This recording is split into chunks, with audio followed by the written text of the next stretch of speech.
ప్రస్తుతం రాష్ట్ర వ్యాప్తంగా ఉన్నటువంటి 121 మున్సిపాలిటీ కార్పొరేషన్ సంబంధించినటువంటి రిజర్వేషన్ ఖరారు చేస్తూ ఉత్తర్వులు జారీ చేసిన ప్రభుత్వం కూడా ఏదైతే మొత్తం 121 మున్సిపాలిటీల్లో బీసీలకు 37% అంటే 37 స్థానాలంటే మొత్తం 31.4% రిజర్వేషన్ కేటాయిస్తూ, అలాగే ఎస్సీలకు 17 సీట్లు, అలాగే 5 ఎస్టీలకు కేటాయిస్తూ మిగతా 61 స్థానాలను ఎస్సీ జనరల్ సంబంధించి స్థానాలను కేటాయిస్తూ ప్రభుత్వం ఉత్తర్వులు జారీ చేసింది.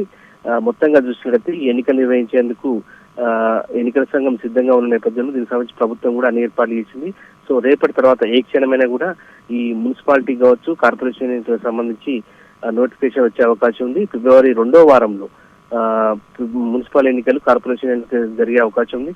సో మొత్తంగా చూసినట్లయితే మొత్తం రాష్ట్ర వ్యాప్తంగా 121 మున్సిపాలిటీలు, కార్పొరేషన్లకు సంబంధించి అత్యధికంగా 38 స్థానాలు బీసీలకు కేటాయిస్తూ ప్రభుత్వం ఉత్తర్వులు జారీ చేసింది. సో దీనికి సంబంధించి ఎన్నికల నిర్వహణకు కూడా ఎన్నికల సంఘం ఏర్పాటు చేస్తుంది.